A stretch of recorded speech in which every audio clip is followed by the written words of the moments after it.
자, 이제 마지막 시간입니다. 중개 상황까지 받고, 그 다음에 시험 제도. 자,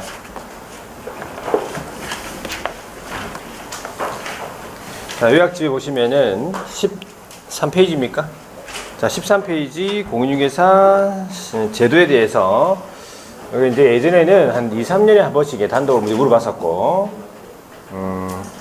매년 물어보는 건 아니고, 학계의 지문으로 이제 들어가고, 작년에도 정책심의위원회가 단독으로 한 번에 나왔었습니다. 그래서 두 가지 보시면 돼요. 시험 제도하고 정책심의위원회. 자, 13페이지.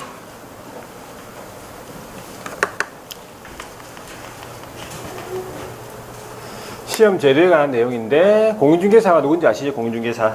네, 공인중개사가 되고 싶다. 그러면 방법은 하나밖에 없어요. 어떻게 해야 돼요? 시험에 합격하는 수밖에 없다. 다른 방법 있습니까? 없어요.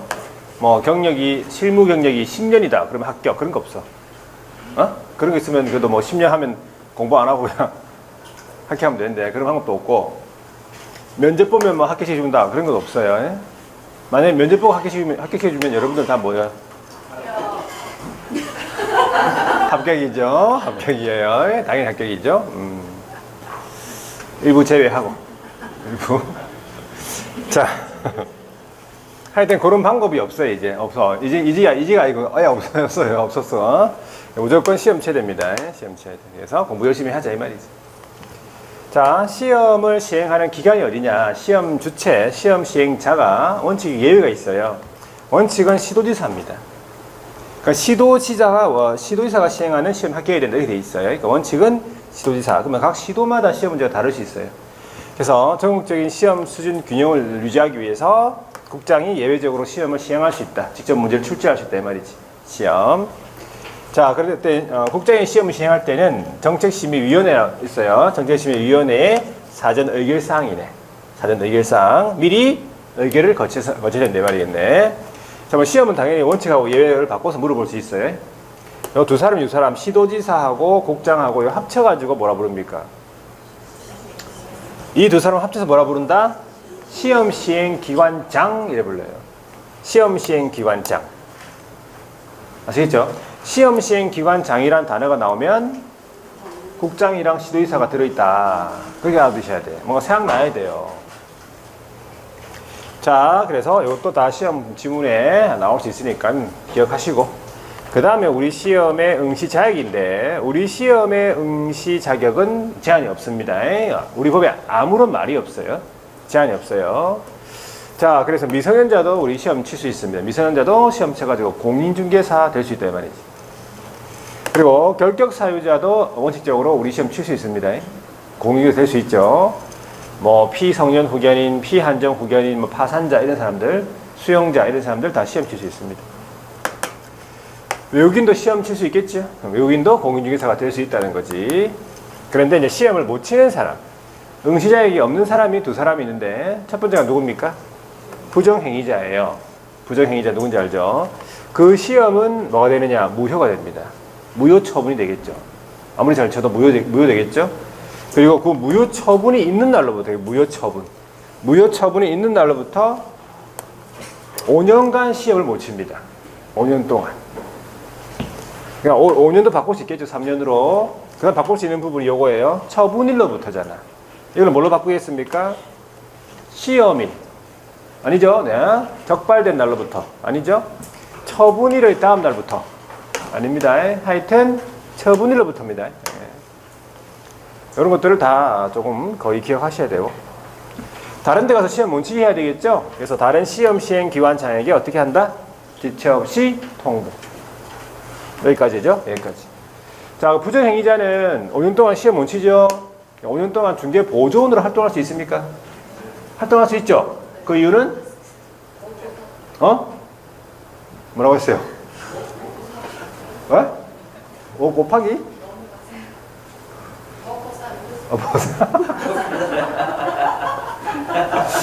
너무 삶에 치우쳤다. 공부 범위를 넘어서가지고 너무 삶을 너무 생각했네, 그죠? 3까지는 잘 모르겠고 이유가 우리 수험 준비해서 정확한 이유는 뭡니까? 왜 보존을 활동할 수 있다? 결격 사유가 아니니까 결격 사유가 아니기 때문에 보존을 활동할 수 있다. 그런 이유도 있고 또 두 번째 이유는 먹고 살아야 되니까 그 두 번째 이유라고 볼 수 있어요. 아시겠죠? 깜짝 놀랐네. 자, 그럼 5년 동안 어떻게 하면 되겠어? 부정행위자는 5년 동안 공부하면서 일하면 되겠네. 그래서 일하면서 공부하면 되겠죠. 한 사람 더 있다. 자격이 취소가 됐죠. 몇 년 동안? 3년 동안 시험 못 칩니다. 자격 취소가 되면 3년 동안 공인중개사가 될 수 없네. 5년 아닙니다. 그럼 자격 취소가 된 사람은 중개보조원으로 활동할 수 있을까? 활동할 수 없다. 못 먹고 살겠네. 활동할 수 없는 의사는 뭐 먹고, 자격 취소가 된 사람은 못 먹고 살겠다. 자, 자격 취소가 된 사람은 왜 보존을 활동할 수 없죠? 결격 사유자예요. 자격 취소가 된 사람은 3년 동안 결격 사유자입니다. 일 못 합니다. 그러면 3년 동안 어떻게 해야 돼? 공부만 하세요. 공부만. 하여튼 좀 구분하셔야 돼. 차이점. 자, 그 다음 이제 우리 시험의 방법인데, 우리 시험은 1차, 2차 원칙이 있어요. 1차, 2차 구분 시행한다. 이 말이지. 대부분 국가시험 다 그렇죠. 그래서 2차 시험을 누가 칩니까? 2차 시험의 대상자는 1차 합격자래요. 1차 합격 못한 사람은 2차를 못 칩니다. 예. 아시겠죠? 그러니까 1차 시험은 원칙적으로 선택형, 주관식 단답형, 기입형 가미할 수 있고, 2차 시험 어떻게 쳐요? 논문형이에요. 주관식 단답형, 기입형 가미할 수 있다. 그러니까 원칙에 의해서 시험 치면 우리는 시험을 칠 수는 있겠다마는 힘들겠네, 그죠? 논문형이니까 막 써야 된다 이 말이지. 논문형. 감정평가사가 또 2차 시험이 논문형식으로 써야 돼요. 감정평가사가. 하여튼 힘들다 이 말이지. 이게 감정평가사가 2차 시험에서 다 떨어져요. 1차는 다 뭐 객관식이니까 뭐 다 대충 되는데, 그죠? 자, 우리는 원칙에 의해서 시험을 안 친다 이 말이지. 지금 천만다행이다. 예외적으로 1차, 2차를 구분하되 동시에 친다 이 말이에요. 1차를 치고 같은 날 좀 쉬었다가 2차를 칩니다. 알죠? 1차 치고 좀 쉬었다가 2차를 친다 이 말이에요. 많이 쉽니다. 1시간 반 정도 쉴 거예요. 그 시간에 뭐 하랬어요? 바로 공부하는 게 아니고 뭐 먹어야 돼요. 배고프면 안 되니까 먹어야 돼. 어떻게 먹으라고 했어요? 간단하게 먹어야지. 또 뭐 쌈 싸가지고 또 무슨 소풍 왔어요. 오늘 다 모이라고. 다 조졌고 해가지고 다 모여 이러면서 막 쌈 싸먹고 막 번호 들고 와가지고 고기 안 돼 그런 거. 간단하게 샌드위치와 반개라든지 이런 거 먹어야 돼요. 물도 너무 많이 마시면 안 돼. 아시겠죠? 하여튼 좀 먹고 그 다음에 바로 2차를 친다 이 말이지. 2차를. 자, 이때는 1차, 2차 모두 어떻게 돼요? 선택형이네. 그죠? 객관식이에요. 주관식 단답형, 기입형 가미. 근데 1차 합격 여부를 모르는 상태에서 2차를 치러 간 거네. 그죠? 맞잖아요. 1차 합격 여부를 정확히 모르고 채점 안 하고 그냥 바로 시험 치러 갔잖아요. 근데 1차 치고 나면 느낌이 오잖아. 느낌 와가지고 막 집에 가는 사람도 있어요. 올해는 아닌가 봐 이러면서. 집에 가지 마세요. 에? 집에 가지 마. 무조건 치세요. 자, 그래가지고 나중에 채점해보니까 1차가 불합격이 돼버렸어요. 근데 2차는 아주 잘 쳤어. 넉넉하게 합격. 그러면 1차 불합격자의 2차 시험은 아무리 잘 쳐도 무효입니다. 불합격이지. 1차도 한 개 차이로 불합격. 이런 경우가 있어요. 있어. 실력자일수록 이런 경우가 많아. 1차를 칠 때 너무 긴장하는 나머지 긴장해가지고 망친 거야 시험. 시험지를 어떻게 너무 긴장해가지고 시험지를 2장을 넘겼어요. 2장을 넘겼단 말이에요 시험지를. 그래가지고 시험을 좀 다치고 나니까 희한하네. 오늘 시간이 너무 많이 남네 이러면서 내가 실력이 느는 건가? 너? 합격이야 이러면서 나중에 채점이란다. 나중에 오해만 카드 작성할 때 알아. 5분 10분 나가놓고 알아. 한 바닥을 안 푼 거예요. 그러면 한 바닥에 좀 많은 문제가 들어가잖아요. 한 바닥이 크잖아. 한 바닥이 한 10문제 넘게 들어갈 거예요 아마. 그거를 이제 그때는 안 풀려요. 이제는 안 풀려. 그럼 갖다 걔도 치면은 거의 뭐 꽈락이 나오든지 그래 돼요. 그러니까 실력자일수록 그런 경우 많으니까 조심하셔야 돼. 아시겠죠? 긴장하지 말고. 자, 그래서 시험장에서 여러분들 시험장에서 가면 이래 막 시험지를 검사하라 그래요. 그 빠진 게 있는지 처음에 시험 치기 전에, 그죠? 나눠주고 난 다음에 체크해가지고 뭐 빠진 문제가 있는지 그때 검사하라 그러면 막 빠진 게 있는지 막 검사해야 됩니까? 검사해야 돼요. 그때 검사하는 게 아니고 그때 한 페이지 열어가지고 그냥 문제를 푸셔야 돼. 뭘 검사를 해요? 검사를 다 있어요. 문제는 뭘 빠지겠냐? 한 페이지 열어서 그냥 눈으로 푸세요. 문제를 연필은 잡지 말고 눈으로 5, 6문제 풀어.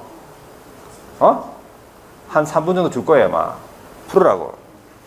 눈을 풀고 그때 그렇게 하셔야 된다니까. 뭘 검사하란다고 검사를 해요. 만약에 감독관에 따라서 틀려. 검사하는 시간을 안 주잖아요. 그러면 나이 좀 있으신 분이 감독관한테 이거 시험지 검사해야 되는 거 아닙니까? 이러면서 얘기를 하셔야 돼. 나이 드신 분이 나이 드신 분이 하여튼 얘기를 하셔야 돼. 그래야지 분위기를 좀 완화시켜 줘야 돼요. 시험장의 그 분위기를, 교실의 분위기를 감독관하고 친하게. 하여튼 그런 역할을 해줘야 된다 이 말이지. 자, 하여튼 그런 거 다 요령이니까 다들 보시면 돼요. 자, 하여튼 이렇게 되면 안 됩니다. 이렇게. 요거는 굉장히 힘들어요. 6개월 동안 힘듭니다, 진짜. 계속 생각나가지고 환경체로 불합격. 이렇게 되지 않도록 해요. 아시겠죠? 그래서 제가 이거보다는 차라리 뭐가 낫다 했어요. 차라리 그냥 1차 불, 2차 불. 깔끔하게 불합격. 무조건 다시 시작? 12달부터. 아무 미련 없잖아, 그거는. 차라리 그게 낫지, 뭐. 자, 우리 시험에 일부 면제라고 있어요. 전부 면제는 없고. 일부 면제도 1차 합격한 사람 있죠? 다음 회 시험에, 다음 연도 아닙니다. 회 시험에 하나여 1차 면제입니다. 하나여니까 딱 한 번만 면제시켜줘요. 한 번만. 두 번, 세 번 아니고 한 번만. 다음 해 시험에. 33회 때 1차 합격하신 분 있죠? 그 34회 때 1차 면제받고 2차 보면 되잖아. 그 무조건 거의 합격해요. 근데 뭐 시험 문제가 너무 이상하게 나왔다든지 너무 컨디션이 안 좋았다. 불합격만 했다. 그럼 어떻게 돼? 다시 1차까지 다시 봐야 돼요.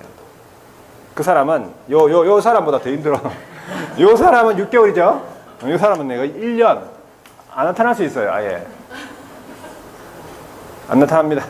그러니까 요 2차만 치시는 분들 조심하셔야 돼요. 지금부터 약간 이제 긴장이 될 거예요. 2차만 치시는 분들 지금까지 좀 여유 있다가 이제는 점수가 안 나오면 힘들어져. 그러니까 2차만 치시는 분들은 중개사법만 잘하면 합격이에요. 요것만 900점 맞아버리면 끝나는 거야 그냥. 이거는 900점 맞고 다른 과목들은 반 50점 맞으면 돼. 50점 50점 맞기 쉽습니까? 쉬워요. 어떻게 하면 돼? 맞고 틀리고 하면 되지. 그러나 맞고 틀리고 하면 52.5점 나와요. 공법 52.5점 맞고 나중에 공시세법도 전략적으로 공부해가지고 55점 나올 수 있어요. 55점. 그래가지고 맞고 이거 80점 맞으면 되네. 그러면 또 85, 90 맞아버리면 끝나잖아요. 2차는 그렇게 합격하는 거예요. 2차 뭐 합격이 뭐 쉬워요. 그리고 나온 김에 자 1차가 민법 개론이잖아요. 민법 개론을 갖다가 평균 80점 막 이렇게 맞을 필요 있습니까? 그렇게 맞추는데 그렇게 맞을 필요 없잖아요. 그렇게 맞지도 못하겠지만 그렇게 맞을 필요가 없어요. 왜 8점, 9점 맞아요? 그리고 자랑해. 자기 2차 포기하고 1차 공부했는데 9점 맞았대, 평균이. 그게 자랑이에요? 왜 9점 맞을 정도로 공부를 합니까? 1차를. 그 시간에 2차를 하지, 같이. 그 사람은 2차를 같이 해도 되는 사람이에요, 원래. 그게 자랑이 아니에요. 1차는 60점대만 맞아주면 돼. 65점, 평균 65점. 그거 잘한 거예요, 65점. 그렇게 하면 되지. 왜 8점 맞아, 평균은? 그 시간에 2차 공부하는 거예요. 전략적으로 공부하는 방법이. 아시겠죠? 지금 1차, 막 2차 포기하고 막 2차, 1차만 지금 바로 공부하러 들어가는 사람 있어요. 보면. 지금 이 시기에. 그래가지고 점수 많이 맞으면 그 자랑 아니에요. 그거. 자랑하지 마세요. 자, 하여튼, 1차는 평균 60점대 맞고, 나머지는 2차 공부해가지고, 2차도 평균 60점대 맞고, 끝이에요. 그래 합격하는 거지 뭐. 누가 8점, 9점? 망고 필요 없다, 그거. 점수 필요 없어요. 2차만 치시는 분이야. 어차피 2차만 해야 되니까 최대한 많이 맞춰야지. 아시겠죠? 그렇게 하셔야 돼요. 그게 전략적으로 수험 준비하는 거라고. 그게 잘하는 사람이에요. 그게 칭찬받는 사람이다. 자, 됐고. 하여튼, 나중에 또 한번 얘기하고. 그 다음에, 시험 시행인데, 원칙적으로 우리 시험은 매년 1회 이상이다. 1회 시행 틀렸어요. 이상이 들어가야지. 시험을 멈출 수도 있잖아요. 전쟁이다, 질병이다. 어떻게 시험 칠 건데? 그때는 정책심의위원회 사전 의결 사항이에요. 사전 의결을 거쳐가지고 당연도 시험을 시행하지 않을 수 있다. 알아두셔야 돼요. 소관 업무. 자, 그 다음에 이제 공고인데 시험 문제 물어봐, 이것도. 예전 공고, 학점 공고 두 가지가 있어요. 예전 공고는 매년 2월 말일까지. 2월 28일까지 아니야. 최근에 개정된 거예요. 2월 말일까지. 아시겠죠? 학점 공고는 시험 시행일 90일 전까지. 어디다가 간보 일간신문 방송 중 하나 이상에 공고하고 홈페이지에다가 공고하래요. 예전 공고, 학점 공고 다. 이런 것도 다 지문에 들어갑니다. 들어갈 수 있어요. 자, 이제 7번째가 뭡니까? 합격자의 응시원서네, 그죠? 응시원서, 이거 중요하죠. 시험 문제가 물어봐 중요한 게 아니라 원서 접수를 해야 될 거 아니에요. 시험 응시자는. 접수 안 하면 어떻게 되는데? 접수 안 하면 시험 못 치잖아요. 공짜가 아니겠지. 수수료 납부해야 됩니다. 수수료 납부해야 되는데 원칙적으로는 어떤 수수료? 지자체 조례입니다. 당의 지자체 조례예요. 원칙적으로는 지자체 조례. 근데 아까 국장이 시험을 시행할 수 있다 했죠. 국장이 시행하는 경우는 국장이 결정 공고하는 수수료잖아요. 되겠습니까? 근데 수수료를 너무 많이 냈네. 반환 기준이라는 게 있어요. 수수료에 가오납. 많이 냈으면 어떻게 한다? 가오납한 금액 전부. 수수료 빼고 나머지 금액 전부 반환받겠죠. 시험 시행 기관 기책 사유로 응시하지 못했다. 시험 시행 기관장이 시험 장소를 잘못 올렸어. 그래가지고 우리 집하고 가까워가지고 접수했는데 시험 장소가 아니었던 거지. 공부해가지고 시험장 가보니까 아무도 없어. 그래서 시험 못 치네. 그래가지고 낸 거 다 받아야 될 거 아니야. 나입한 수수료 전부 받아야 되겠죠. 나입한 수수료 전부 작년 기준으로 얼마예요? 작년에 얼마 냈어? 작년에 얼마 냈어요? 28,000원. 작년에 28,000원 냈잖아요. 28,000원을 냈죠? 그럼 28,000원을 다 돌려받아야지. 누가 잘못했는데? 시험 시행 기관이 잘못했잖아요. 그러면 자 28,000원 받았다. 그대로 집에 갈 거예요. 그런 기분으로는 집에 절대 못 간다. 가까우면 어디로 가? 편의점 갑니다. 편의점 가가지고 뭘 살까?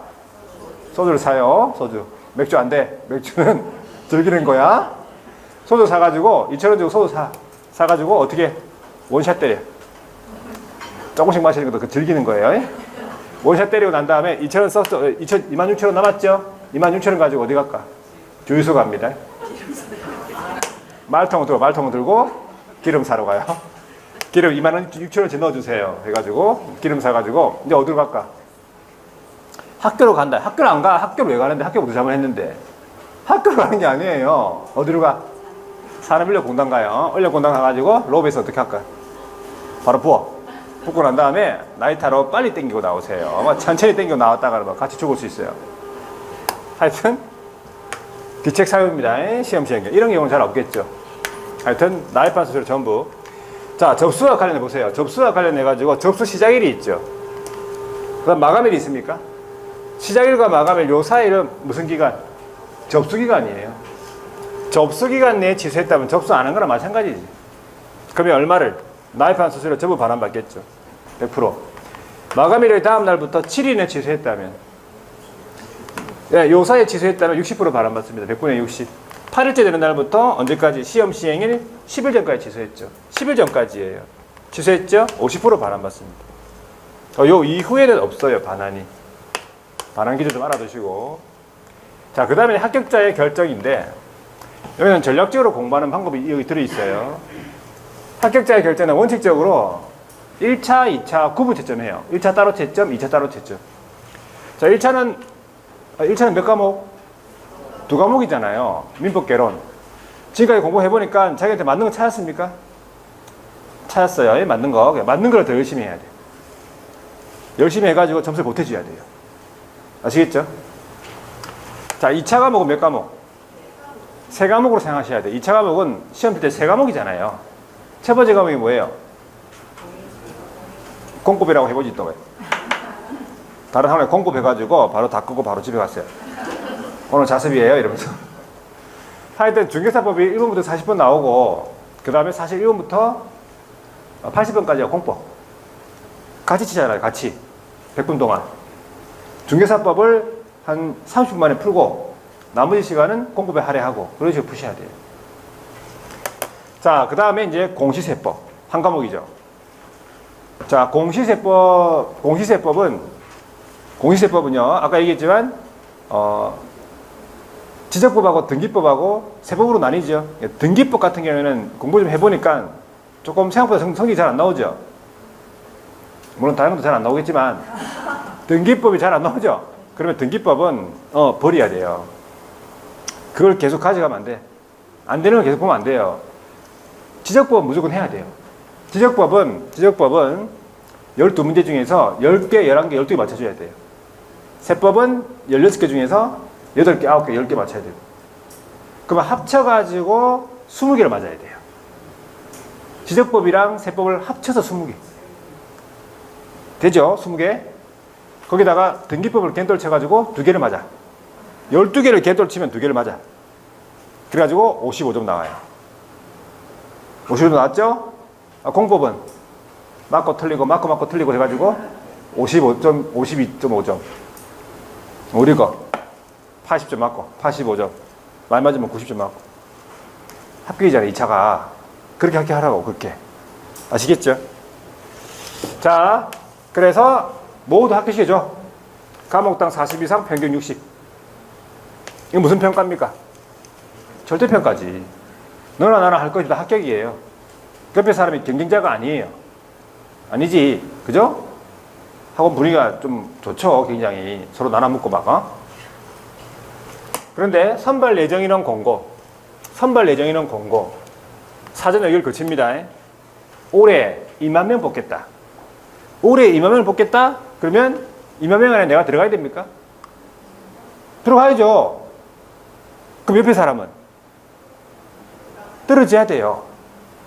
옆에 사람이 떨어져야 내가 들어가지. 그럼 옆에 사람이 뭐가 돼? 경쟁자가 돼요. 그게 상대평가잖아. 그럼 학원 분위기가 굉장히 안 좋아져요. 조금 막 떠들고 부식되잖아요. 그러면 따라와 이러면서 옥상에 올라가가지고 주 펴고 그래요. 막. 에어컨 때문에 막 옷을 벗으라 해서 하면서 막. 더 중요한 건 뭐라 했어요? 이거 좀 가르쳐 달라고 하면 틀리게 이렇게 틀리게. 최신 개정이야. 그러면서 내한테만 알려줄게. 틀리게 이렇게 틀리게. 아주 분위기가 험악해져요. 그래서 그런 험한 걸 보기 전에 우리 합격하세요. 합격. 얼마 안 남았어 지금 상대평가가 내가 봤을 때. 아시겠죠? 그래서 전략적으로 공부를 하셔야 돼요. 그러면 이때는 어떻게 하냐면 1차는 그대로 그냥 절대평가로 선발해요. 1차는 상관 없으니까. 근데 2차 시험에서 어떻게 2만 명을 선발해야 되니까 2차 과목 3과목에서 무조건 과목당 40점 이상은 돼야 돼요. 그 중에서 범위 안에서 총점의 고득점자 순으로 선발하는 거지. 2만 명을 자르는 거예요. 성적대로. 그럼 동점자로 인해 가지고 초과됐다. 그럼 모두 합격시켜 주겠죠. 당연히. 이거 한 가지가 있고 한 가지 더 가보자면 최소 선발 인원, 최소 선발 비율을 공부했죠. 최소 2만 명 뽑겠다. 최소 20% 뽑겠다.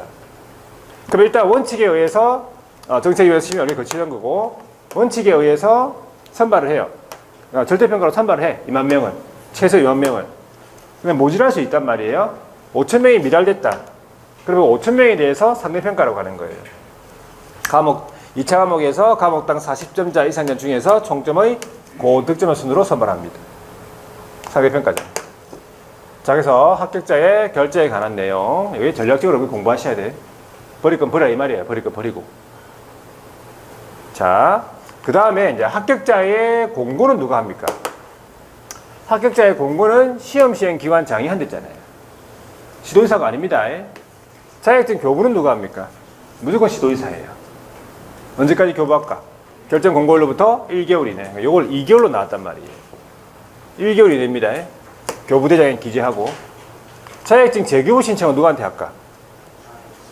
자격증을 교부한 시도지사예요. 재교부 신청입니다.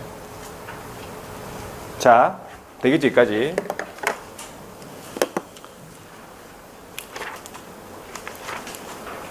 그 다음에 17페이지 보시면은 원서 있죠, 원서. 응시 원서. 요걸 제가 실어놓은 이유는 접수 기간을 놓치지 말라고 제가 실어놓은 거예요. 원서 접수.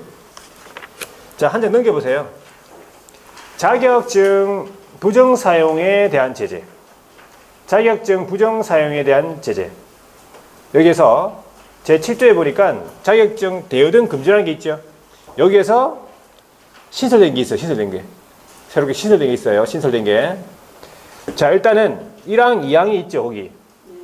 3항이 들어갔어요. 3항이 들어갔는데 나중에 풀어드릴게요. 자, 먼저 조문 밑에 1. 자격증 대여등 금지 있죠. 제목. 거기에 옆에 1대1 돼 있습니까?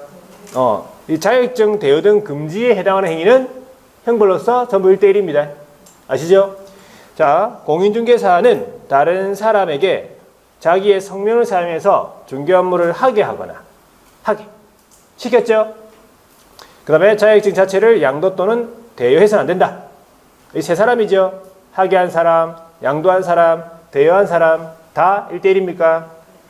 자, 그럼 누구든지 다른 사람의 자격증을 양수받거나 대여받아 사용해서는 안 된다. 두 사람이죠. 다 1대1이에요. 양수받았죠. 대여받았죠. 다 1대1이에요. 자, 그 다음에 이제 뭐가 신설된 거냐면 밑에다 적어 놓으세요. 거기 누구든지 밑에다가 적어 놓으세요. 이게 사망인데 누구든지 적으세요. 누구든지 자격증 대여등 금지 행위를 방금 우리가 다섯 가지 행위 있죠. 5가지 행위. 이 5가지 행위가 자격증 대여등 금지 행위예요. 5가지. 그 자격증 대여등 금지 행위를 알선에서는 아니 된다. 알선이 들어갔어요. 알선에서는 아니 된다고. 이런 5가지 행위를 알선하면 안 된다고. 누구든지. 이런 조문이 들어갔어요. 되겠습니까?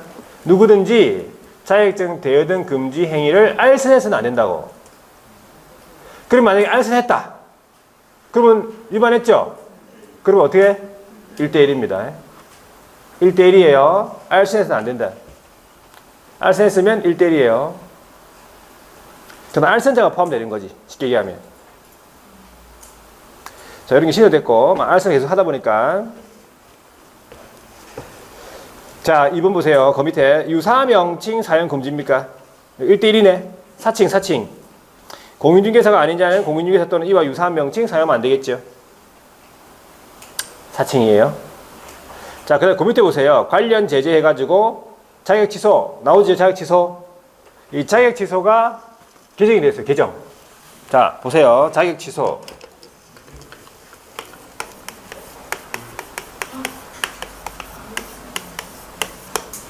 자격 취소는 뭐예요? 자격 취소는 절치죠. 절치. 그러니까 취소사에 해당이 되면 취소가 되는 거예요. 취소해야 됩니다.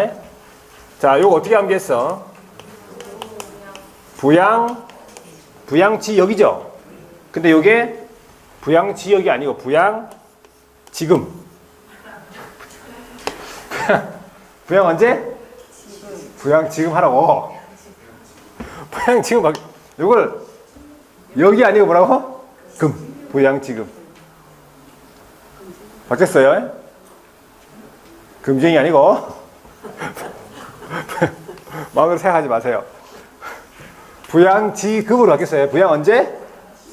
부양지금 하라고. 지금 당장 부양하라고 이 말이에요.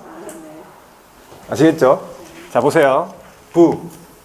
부는 부정 취득. 그건 알고 있죠? 똑같다. 양 방금 했던 거잖아. 자격증 고칠 거 없어요. 자격증 성명 사용해서 중개 업무 하게 했죠. 자격증 자체를 양도 또는 대여했죠. 똑같아. 자, 지 무슨 정지? 자격정지 누가 받았어요? 소속이 받았지. 소속이 자격정지 중에 뭐 했다고? 중개 업무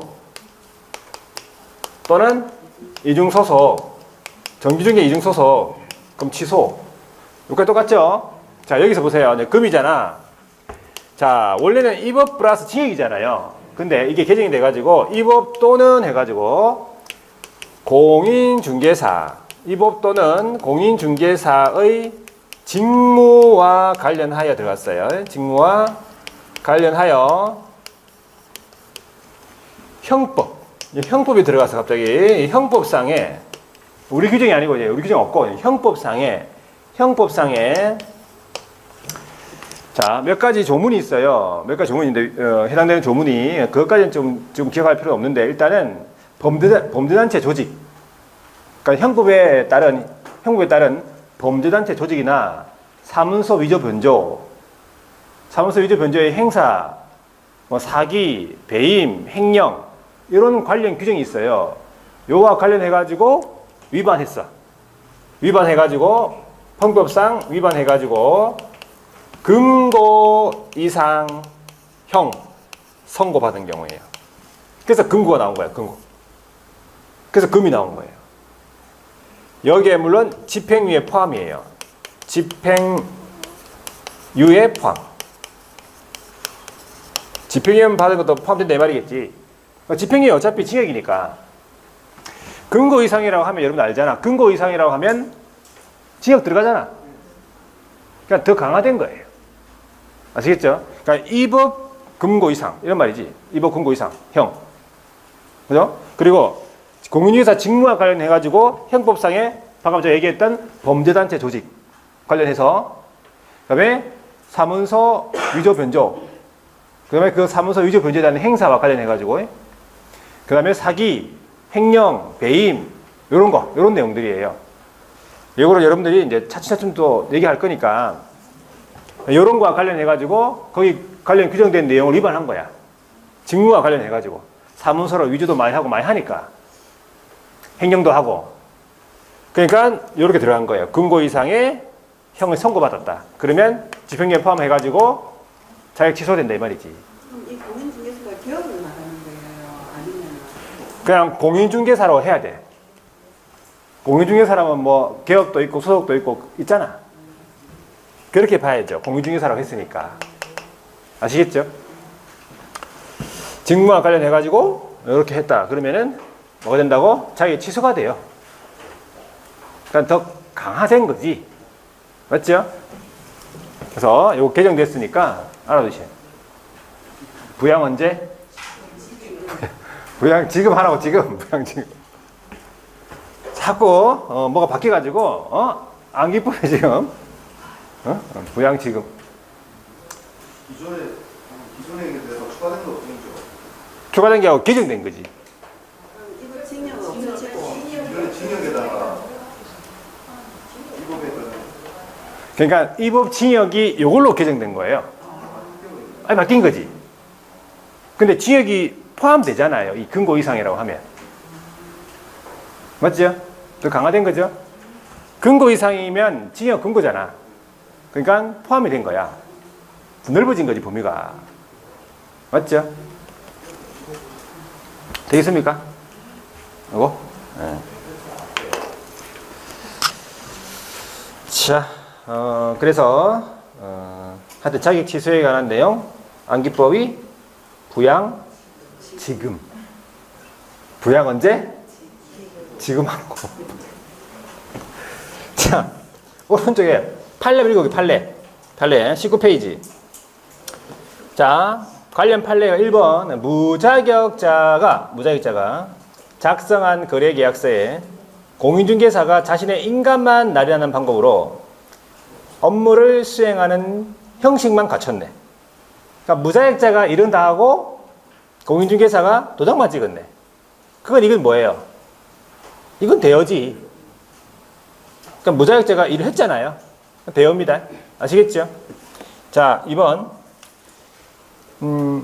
공개사무소 등록은 공인중개사 또는 법인만이 할 수 있죠.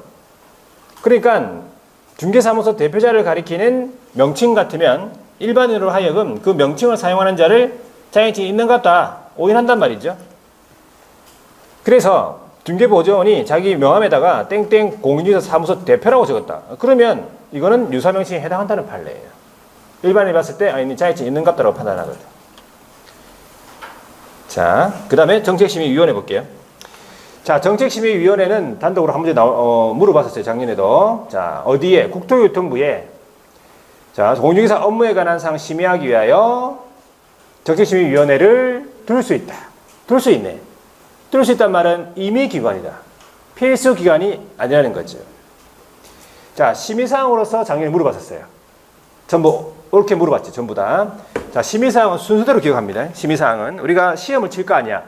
그러면 시험 등 자격 7인하는 사항 심의합니다. 그럼 시험 좀 합격했죠? 그러면 중개업 해야 될 거 아니야. 중개업 육성에 관한 사항 심의합니다. 중개업을 하면은 보수를 받죠. 중개보수 변경에 관한 사항 심의하죠. 중개업을 하다 보면 손해를 입힐 수 있죠. 손해배상 책임 보장에 관한 사항 심의합니다. 이 네 가지를 순서대로 외웁니다. 사용을 하면서. 자, 뒤로 넘어가 볼게요. 구성인데 위원장이 한 명이 포함이 돼 있어요. 위원장 한 명을 포함해서 몇 명? 7명 이상 11명 이내의 위원으로 구성이네. 위원장 한 명을 포함합니다. 그리고 위원장은 누가 됩니까? 국토교통부 제1차관이야. 당연직입니다. 당연직. 자, 그리고 위원회 대표하면서 업무 총괄 하겠죠. 위원장이 부득이한 사유로 직무할 수 없다. 그럼 누가 하겠어? 위원장이 미리 지명한 위원이 직무 대행한다. 누가 없어요? 부위원장이 없단 소리죠. 자, 양가로 이번에 위원은 다음의 사람 중에서 국장이 임명하거나 위촉합니다. 다음의 사람 중에서 누가 임명한다고요? 국장이 합니다. 위원장이 하는 게 아니에요. 첫 번째는 국토교통부 4급 이상 공무원, 국토교통부 4급 이상 공무원 또는 이에 상당하는 공무원이나 고위직 공무원단에 속하는 일반직 공무원들. 두 번째는 부교소 이상의 재직 중인 사람. 세 번째는 변호사 또는 공인회계사래요. 공인중개사 아니고. 자격증 있는 사람. 자, 그 다음에 추천입니다. 협회 추천이잖아. 협회. 그 다음에 자격시험 업무 위탁기관장. 인력공단장. 지금 인력공단장이겠죠. 인력공단장 추천. 그 다음 비영리 민간단체 추천. 추천 세 사람이고. 그 다음 마지막에 소비자단체 한국소비자보건 임직원으로 재직 중이다. 이런 사람들 중에서 임명하거나 위촉한다고요. 자, 그 다음에 위원회 임기는 몇 년 돼 있어요? 2년이죠. 공무원은 제외하고요. 자, 두 번째, 위원회 사임 등으로 새로 위촉된 위원회 임기, 보궐위원회 임기는 전임자의 남은 기간. 제적 사유, 그러니까 심의 예결에서 빠져야 되는 사유, 오른쪽 나와 있네. 크게 네 가지인데, 첫 번째가 위원 또는 배우자이었던 자가 해당 안건의 당사자래. 자기가 자기 걸 심의 예결할 수 없다. 배우자도 안 되고 배우자이었던. 누군지 알죠? 전처. 배우자이었던 거 안 됩니다. 두 번째 줄. 해당 안건의 당사자와 공동권리자, 공동의무자래. 공동권리자, 공동의무자는 결국 같은 사람이잖아. 안 되겠죠? 두 번째 보세요. 친족이었던. 안 되죠? 세 번째는 증언, 진술, 자문, 조사, 연구, 용역, 감정. 이거 어떻게 한 거야? 도와줬네. 요거 단어를 기억합니다. 증언, 진술, 자문, 조사, 연구, 용역, 감정. 일부만 나올 수가 있어요. 네 번째는 어떻게 했어? 대리인이거나 대리인이었던 경우. 재책입니다. 어제 문제집 보니까 친구관계 재책입니까? 아닙니다. 친구관계는 재책 아니야. 어제 문제집에 나와요. 친구관계다 그러면 재책 사유 아닙니다. 심의 얘기를 할 수 있어요. 자, 그 다음에 위원회 깊이는 뭐냐? 위원회 깊이란 말은 이 위원이 공정한 심의 의결을 기대하기 어렵다. 좀 빼달라. 깊이 신청하는 거죠. 깊이 신청하면 무조건 빼줍니까? 아니고 이거 어떻게 하랬어? 적어놔라 했죠. 기피 신청을 받아들일 것인지에 대한 여부를 어떻게 한다고? 의결로서 정하겠다. 이게 소관 업무 의결사항이에요. 기피 신청을 받아들일 것인지에 대한 여부 의결로서 정한다. 자, 그 다음에 해피는 뭡니까? 위원이 재적사유에 해당하지요. 그럼 스스로 빠져야 돼. 그게 해피예요. 안 빠지고 앉아있네? 그럼 어떻게? 강제로 빼야 되겠죠? 누가 빼겠어? 국장입니다. 국장이 강제로 뺍니다. 해촉할 수 있다. 자, 운영 보세요. 회의, 위원장이 회의를 소집하면서 의장이 될 것이고, 회의는 보통 제적위원 과반수 출석으로 개의하고 출석위원 과반수 찬성으로 의결합니다. 반수 초과입니다. 자, 세 번째 보니까 자격 취득이라는 사항을 심의했다. 그러면 누가 따라야 돼? 시도의사는 따라야 한다. 이게 틀리게 나온 적이 있어요. 틀리게. 어떻게 나왔어? 중개보수 변경에 관한 사항을 심의한 경우 시도사는 따라야 한다. 틀렸어요. 자격 취득이라는 사항을 심의한 경우 시도사는 따라야 한다. 이거예요. 자, 네 번째. 위원장 회의 개최 전날, 회의 개최 7일 전까지 일시장소 안건에 대해서 통지해야 되는데 긴급하다, 부득이하다 그러면 회의 개최 전날까지 통보 가능하다.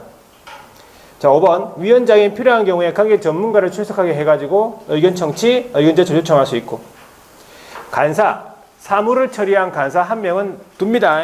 두는데 누가? 위원장이 국토교통부소속 공무원 중에 지명합니다. 수당을 줍니다. 누구한테? 출석위원하고 관계 전문가에게 예산 범위에서 수당 여비 지급할 수 있는데 공무원은 안 주겠지. 자기 업무와 관련해서 출석했으니까. 뭐 받으니까? 월급 받으니까. 자, 그 밖에 운영 세칙에 대해서는 위원회 의결을 거쳐서 위원장이 정한다는 얘기죠. 되겠죠? 자, 자격증. 오른쪽에 자격증 있네, 그죠? 자격증. 한 장 넘겨보세요. 재교부 신청서라고 있죠. 별지서식 4호서식인데 자격증 재교부, 등록증 재교부, 신고 확인서 재교부. 자, 같이 돼 있네, 그죠? 이거 재교부 신청할 때 내야 되겠죠.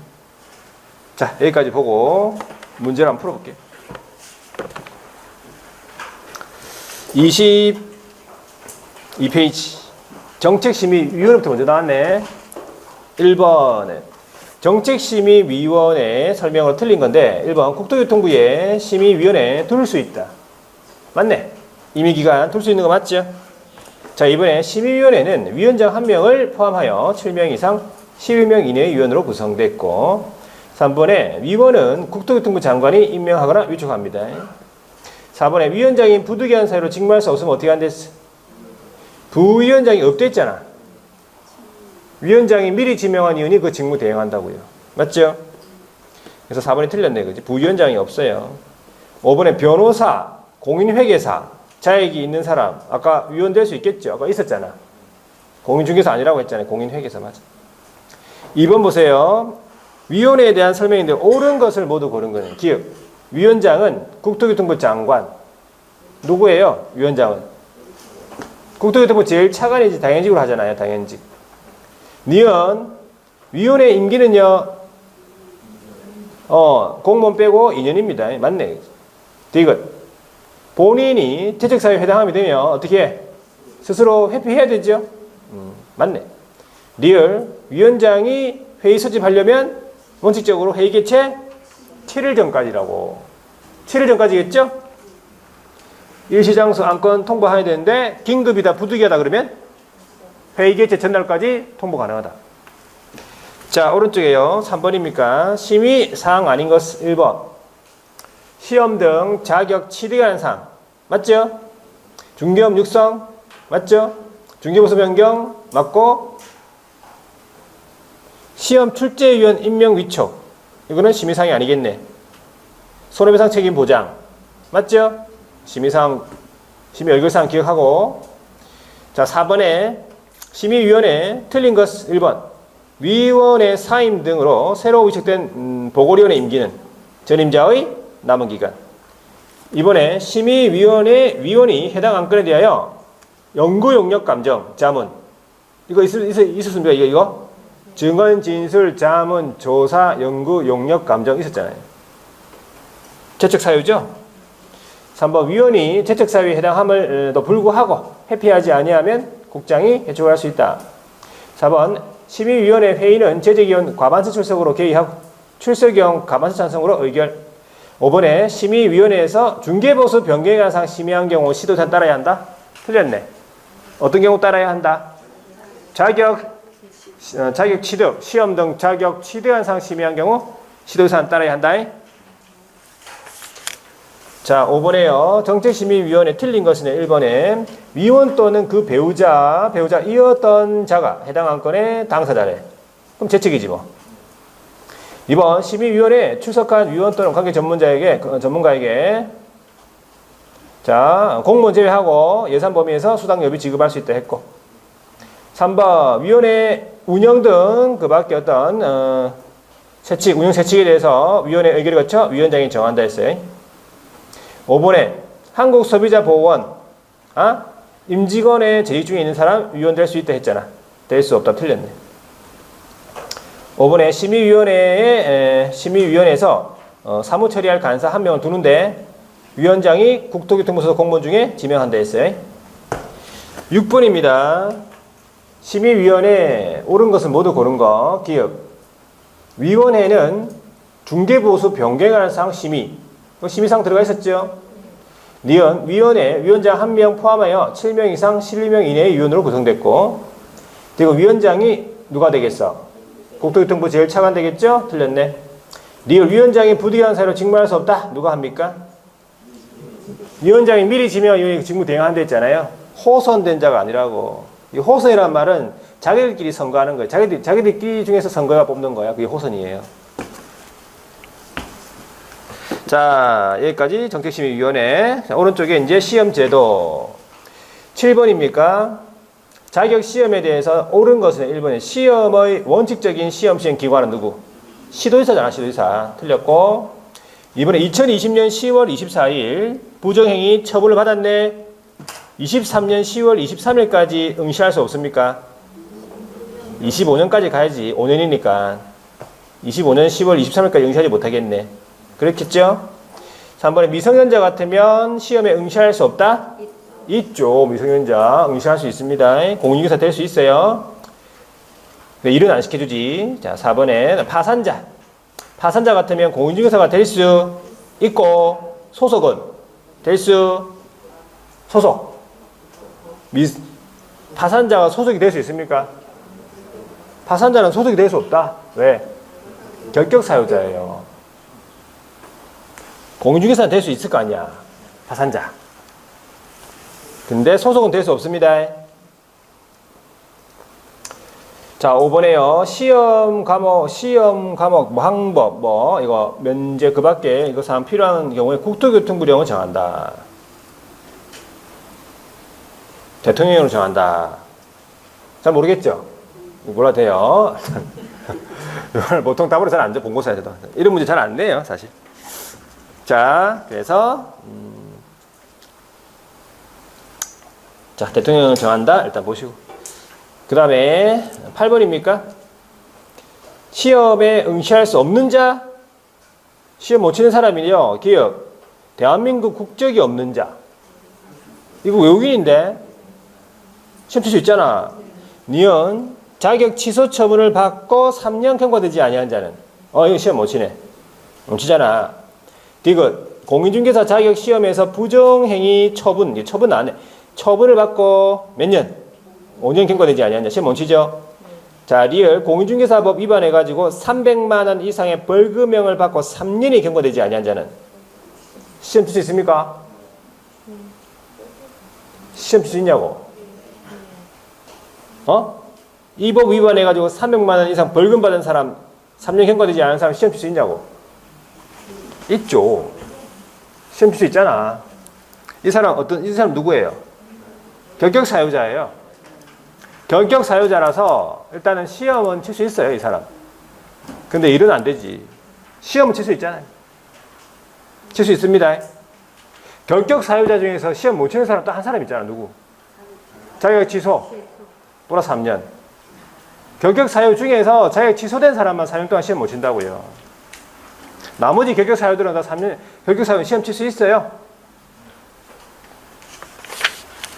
자, 그 다음에 9번 보세요. 자격 시험에 관한 설명으로 틀린 것은 1번 공인중개사가 되려는 자는 시도지사가 시행하는 공인중개사 시험에 합격해야 된다. 이게 원칙이잖아. 시도지사. 2번 국장이 직접 문제를 출제하는 경우에는 정책심의위원회 사후 의결. 사전 의결이지 뭐. 사후 의결 아니 사전 의결을 거쳐야 미리 의결을 거쳐야 되겠죠. 2번 틀렸고 3번에 시험을 시행하는 시험 시행기관장은 부정한 행위를 한 응시자에 대해서 그 시험을 무효로 하고 지체 없이 다른 시험 시행기관장에게 통보. 그죠? 4번에 국장시도지사는 시험의 신뢰도를 크게 떨어뜨리는 행위를 한 출제위원에 대해서 5년간 출제위원 위촉해서는 안 된다. 모르겠죠? 몰라도 돼요. 몰라도 돼. 자, 그 다음에 5번에 공인중개사 자격시험에 응시하는 자는 수수료 납부. 이걸 맞잖아. 수수료 납부. 지자체 조례 원칙적으로. 자, 10번입니다. 자격시험에 관련해가지고 틀린 것은 1번 출제위원은 국장이 임명 또는 위촉. 자, 이 출제위원은 누가 위촉하냐 하니까 시험시행기관장. 출제위원회가 관한 내용이겠죠, 이거는. 자, 일단은 틀렸네, 얘가. 자, 2번에 보세요. 출제위원 및 시험시행 업무에 종사하는 사람. 예산 범위에서 수당료비 주겠죠. 자, 3번. 시험시행기관장이 선발 예정 인원이나 최소 선발 인원 또는 최소 선발 비율을 공고했다. 그러면 미리 정책심의원에 의결을 거쳐야 한다. 이 말이겠지. 공고를 하기 위해서는 미리 의결을 거쳐야 돼요. 4번에 1차 시험에 합격한 자에 대해서는 다음 회 시험에 한하여 1차 면제. 정확하죠? 5번에 시험은 매년 1회 이상 시행 맞고 부득이한 사정으로 있는 경우에는 정책심의위원회 의결을 거쳐가지고 당연히 시험을 시행하지 않을 수 있다. 미시행. 맞죠? 소관 업무 의결사항 알아두시고. 자, 11번입니다. 자격시험에 대해서 옳지 않은 것은 1번에 시험은 1차 시험 및 2차 시험으로 구분 시행하는 원칙. 1, 2차 구분 시행하는 원칙 맞죠? 자, 이번에 2차 시험, 1차 시험, 2차 시험 동시에 시행하는 경우에 자, 예외적으로 같이 시행할 때는 1차 시험에 불합격한 자의 2차 시험은 무효로 한다 했잖아. 3번에 시험 시행 기관장이 계략적인 공고 후에 결정 방법, 그 다음에 수수료 반환에 관한, 그 다음에 이런 거 공고하는 건 세부적인 공고예요. 학점 공고예요. 자, 인터넷 홈페이지, 자, 하면 언제까지? 시험 시행일 90일 전까지 맞죠? 세부적인 공고, 학점 공고, 일간신문, 간보, 방송 중 하나에서 공고하고 홈페이지 공고. 자, 4번에 시험 응시 원서 마감일의 다음 날부터 7일에 취소했다면 60%를, 맞죠? 그 이후 10일 전까지, 8일째 되는 날부터 10일 전까지 취소했다면 50%. 맞네.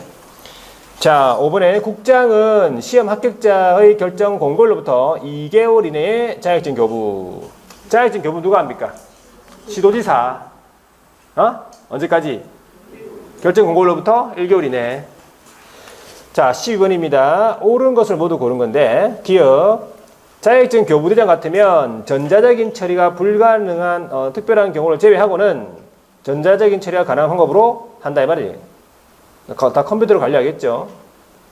자, 디귿. 공인중개사 자격이 취소가 됐다. 후 3년이 경과되지 아니한 자는 공인중개사가 될 수가 없다는 거지.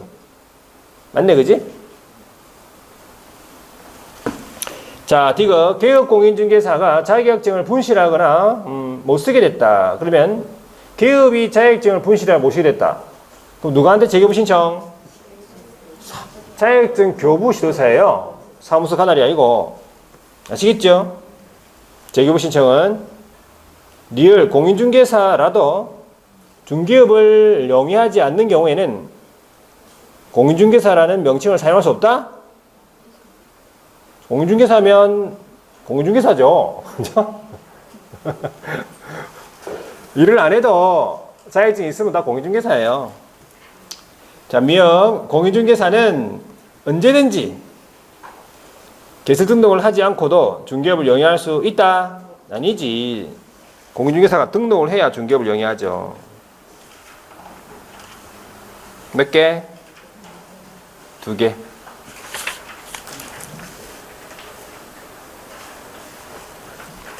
끝난 줄 알았는데 더 있네. 13번. 13번 보세요. 공인중개사와 관련된 설명이 틀린 것은 1번. 공인중개사는 다른 사람에게 자기 성명을 사용해서 중개 업무를 하게 하거나 자격증을 양도 또는 대여해서는 안 된다고. 2번도 누구든지 다른 사람의 자격증을 양수받거나 대여받아 사용하면 안 된다고. 3번 공인중개사가 아닌 자는 공인중개사 또는 이와 유사한 명칭 사용하면 안 되죠. 4번에 공인중개사가 다른 사람에게 자기의 성명을 사용해서 중개 업무를 하게 했네. 그러면 하게 하거나 자격증을 양도 대여하는 경우에는 자격 취소 맞죠? 그리고 1대1입니까? 1대1이에요? 1대1이에요. 1대1이라고? 맞죠? 자격 취소하고 1대1이잖아. 자, 그 다음에 5번에요. 공인중개사가 아닌 자가 공인중개사 또는 이와 유사한 명칭을 사용했네. 이건 3대 3입니까? 1대1이에요. 임종류, 유사명칭, 사칭. 다 1대1이죠. 자, 14번이에요. 공인중개사 틀린 것은 1번. 공인중개사 자격을 부정한 방법으로 취득했다. 부정취득자네. 그러면 그 자격이 취소가 되겠지? 그러면서 3대 3입니까? 3대 4입니까? 부정취득자. 부정취득자. 3대 3? 3대 3이에요? 아니고. 그러면 1대1? 아니고. 3대 3? 와, 2대1 하지 마. 와, 2대1을 하세요. 2대2. 중간에 거.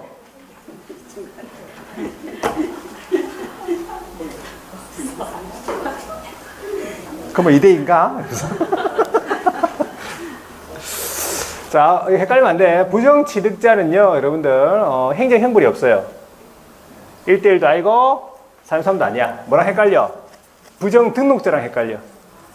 부정등록자가 3대3이야. 아시겠죠? 이 시간 마치고 다 특강 신청하러 가세요. 이 상태로 안 돼. 아시겠죠? 특강 자료 보셨어요, 혹시? 특강 자료? 뭐 가로가 돼 있었죠? 가로다. 특강 자료 여러분들 가로 그거 집에서 메꾸고 오세요. 조금 읽어보고 오세요. 오늘하고 내일하고 목요일 금요일 아시겠죠? 조금 읽어보고 오세요. 다 메꿀 필요는 없는데 그냥 한번 읽어보고 오셔야 돼요. 그래야지 조금 빨리 진행이 돼 수업이. 좀 빨리 그러니까 빨리 양이 많거든. 그게 전부 다 들어있어요. 개정사항하고 지금 최신 개정된 내용까지 다 들어있어요. 오늘 시설된 것뿐만 아니라 더 있어요. 개정된 내용이. 부동산 거래 신고센터에 관한 내용도 있고 거의 다 넣어놨으니까 일단은 될 수 있는 한 좀 들으세요. 특강을. 아시겠죠? 공부를 계속 이렇게 연달아서 하셔야 돼. 듣고 공부하고 이렇게 연달아서 하는 게 그게 효과가 있어요. 그래서 신청해가지고 교재를 미리 받아가지고 그걸 읽어보고 그렇게 오세요. 자, 진도를 얘기하네. 진도를 부동산 거래 신고부터 나갑니다. 진도는 부동산 거래 신고 파트 있죠? 거기서부터 먼저 나가요. 그게 아마 38번, 테마 38번인가, 38번인가, 9번인가? 그때부터 나갈 거예요. 나가고, 중개 실무 나가고, 오전에 좀 정신이 말짱하니까. 그때 약간 힘든 부분 나가고, 그다음 오후에는 좀 몸이 피곤하니까 좀 쉬운 부분, 법령 파트 나갈 거예요. 순서를 그렇게 해서 거래 신고부터 먼저 보고 오세요. 아시겠죠? 그래서 하루 그냥 정리를 좀 하루 그냥 중개사법을 공부한다 생각하고 하시면 돼요. 그래서 반드시 좀 들을 수 있도록 합니다. 둘째 태권도 다 보내야 되니까 아시겠죠? 자, 몇 번 할 차례죠? 부정 14번에 그럼 답은 1번입니까? 그래서 이런 거 헷갈린단 말이에요. 정확하게 딱 개념이 안 잡혀 있으면. 자, 2번 보세요.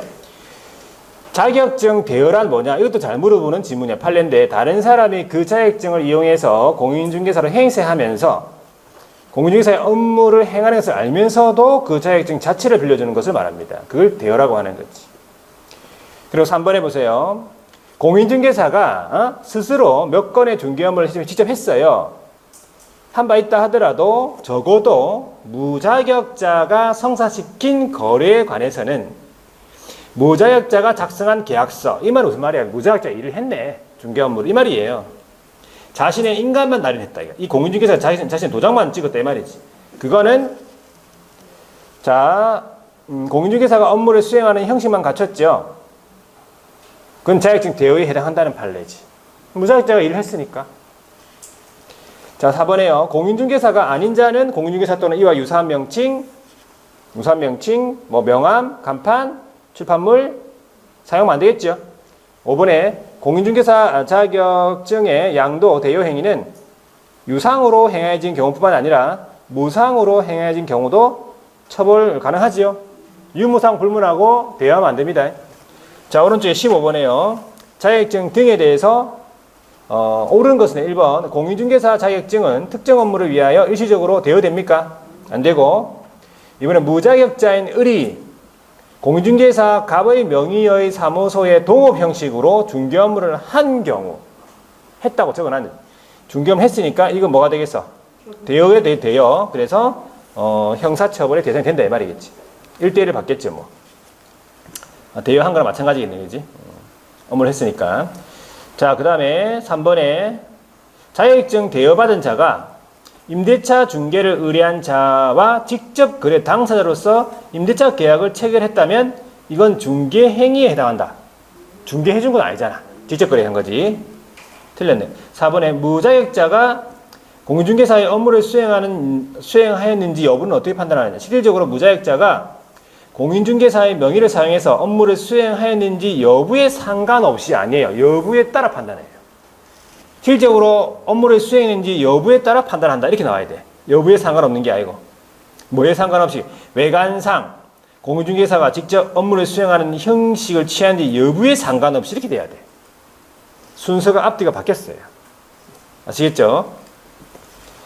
자, 5번에 무자격자가 자신의 명함에다가 사무소 명칭을 부동산 뉴스 대표라고 했네. 이것은 유사 명칭이 해당한다는 판례죠. 유사 명칭이 해당하는 겁니다. 볼 수 없다. 틀려. 자, 뒤에 16번입니다. 자격증, 등록증 같이 물어볼 수 있네. 틀린 것은 1번. 자격증 대여 행위는 무상으로 유무상 불문하고 허용되지 않는다는 거죠. 자, 이번에 자격을 취득하지 않은 자가 자신의 명함에다가 부동산 뉴스 대표 명칭을 기재하여 사용한 것은 유사 명칭에 해당하고, 3번에 공인중개사가 자기 명의로 개설 등록을 마친 후 무자격자에게 중개사무소 경영에 관여하게 하고 이익을 분배하였더라도 그 무자격자에게 중개 행위를 하도록 한 것이 아니라면 등록증 대여 아니겠지요? 해당하지 않습니다. 자, 4번에 개업공인중개사가 등록증을 타인에게 대여했네. 등록증을 타인에게 대여했다. 그러면 자격의 취소 사유입니까? 등록 취소겠지 뭐. 그죠? 자격증 취소 아니잖아. 등록증을 대여했다는데. 등록 취소입니다. 자, 그 다음에 틀렸네 그리. 5번에 공인중개사 자격증 대여란 요거잖아요. 다른 사람이 그 자격증을 이용해서 공인중개사 행사하면서 공인중개사의 업무를 행할 줄 알면서도 그 자격증 자체를 빌려주는 것. 두 번 나왔죠. 17번입니다. 공인중개사 등에 대해서 틀린 것은 1번. 공인중개사의 자격이 취소가 됐다. 3년이 지나지 아니한 자는 보조원이 될 수 없다. 맞습니까? 자격이 취소가 된 사람은 3년 동안 시험 멈추는 거 맞죠? 확실하죠? 공인중개사 될 수 없는데 보조원도 될 수 없다고? 될 수 없죠. 그 이유는 결격 사유자니까. 자격 취소는 결격 사유자를 했잖아요. 종사할 수 없습니다. 자, 이번에 공인중개사는 자기의 자격증을 무상으로도 대여해서는 안 됩니다. 3번 자격정지 처분을 받은 날부터 6개월이 경과됐다면 자격정지 기간 끝났네? 그러면 취직할 수 있겠죠? 법인인계 여부 의문이 될 수 있다는 거예요. 결격사에서 벗어났으니까. 4번에 다른 사람에게 자기의 성명을 사용해서 중개 업무를 하게 한 경우는 자격 정지? 하게 했으면 자격 취소지. 대여한 거랑 마찬가지잖아요. 틀렸네. 5번에 공인중개사가 아닌 자는 공인중개사 또는 이와 유사한 명칭 사용하면 안 되죠. 자, 여기까지. 다음 주에는 교육을 하는 게 아니에요. 교육 안 하고, 교육은 뒤에 파트에서 하고, 중개사무소 개설 등록부터 할 거예요. 되겠죠? 개설 등록부터. 앉으세요. 거기 앉으세요. 앉으세요. 앉아. 말을 하고 있는데 사람이 지금 이래가지고 그러면 안 돼. 그러면 말이 끝나고 인사 다 하고 있는데 쓰세요. 자, 개설 등록을 부터 해가지고 결정사유, 그 다음에 중개사무소 설치, 겸업 14조까지. 그래서 여러분들이 문제를 따로 풀어올 필요는 없어요. 문제를 풀지 말고 뭐 해야 돼? 그 시간에 개념을 계속 공부를 하셔야 돼. 물어보면 대답이 바로 나오게 거의 암기하다시피 하셔야 돼. 계속 보면 알겠다. 보면 알겠는데 이건 아니에요. 들으면 알겠는데 이게 아니라고. 아시겠죠? 그래서 요약집 순서대로 보시면 돼. 요약집 경험까지 고용인 전까지 되겠죠? 여기까지 하고. 자, 아까 얘기했지만 이제 특강 같은 경우에는 자, 거기 갈 때까지 그대로 앉아 있으세요. 네, 거기 갈 때까지. 아시겠죠? 자, 특강은 반드시 좀 웬만하면은 다 들을 수 있도록 합니다. 누적이 돼야 되거든, 공부가. 아시겠죠? 하루, 중개사 공부한다 생각하고, 그렇게 하십니다. 자, 여기까지 하고, 그러면 또 토요일 날 또 볼 수 있도록 하고, 다음 주에 뵙도록 하겠습니다. 수고 많이 했습니다.